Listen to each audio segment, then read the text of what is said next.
বাঁকুড়া সাংগঠনিক জেলা বিজেপির পদে রদবদল, জেলার গোষ্ঠী দ্বন্দ্ব নেই। সকলকে সঙ্গে নিয়ে আগামী বিধানসভা নির্বাচনে 7 বিধানসভা আসনে জয়ের লক্ষ্যে লড়াই করবে বিজেপি, দাবি নবনিযুক্ত জেলা সভাপতি। বিজেপি সাংগঠনিক জেলা সভাপতি পদের পরিবর্তন করল রাজ্য বিজেপি নেতৃত্ব। আজ সদ্য প্রকাশিত তালিকায় বাঁকুড়া সাংগঠনিক জেলা বিজেপির সভাপতি সুনীল রুদ্র মণ্ডলের পরিবর্তে সভাপতি করা হলো প্রসেনজিৎ চ্যাটার্জিকে।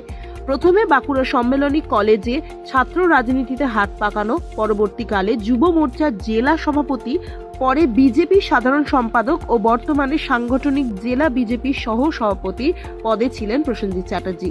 নতুন দায়িত্ব পেয়ে স্বভাবতই খুশি প্রসেনজিৎ। দলে গোষ্ঠীদ্বন্দ্ব নেই, সকলকে সঙ্গে নিয়ে বিধানসভার 7টি আসন পাওয়াই এখন মূল লক্ষ্য বলে দাবি বিজেপি সাংগঠনিক জেলার নবনিযুক্ত সভাপতি। প্রথমে আমি ধন্যবাদ জানাবো রাজ্য নেতৃত্বকে, কেন্দ্রীয় নেতৃত্বকে যে আমাকে ভরসা করার জন্য।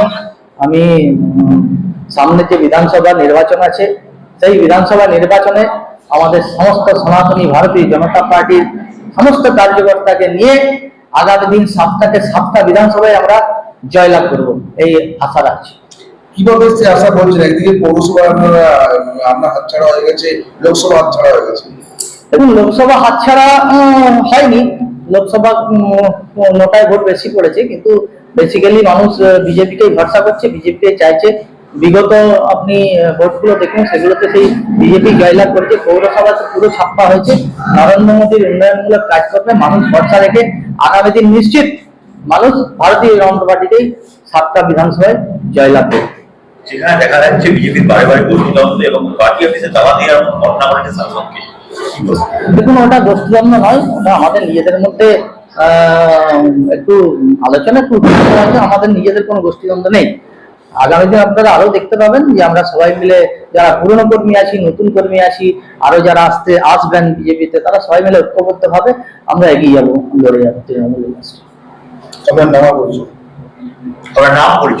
আমার নাম প্রসেনজিৎ চ্যাটার্জি। এই মাত্র ঘোষণা হলো ভারতীয় জনতা পার্টির বাঁকুড়া জেলার আমি অধ্যক্ষ, সভাপতি দায়িত্ব রয়েছে।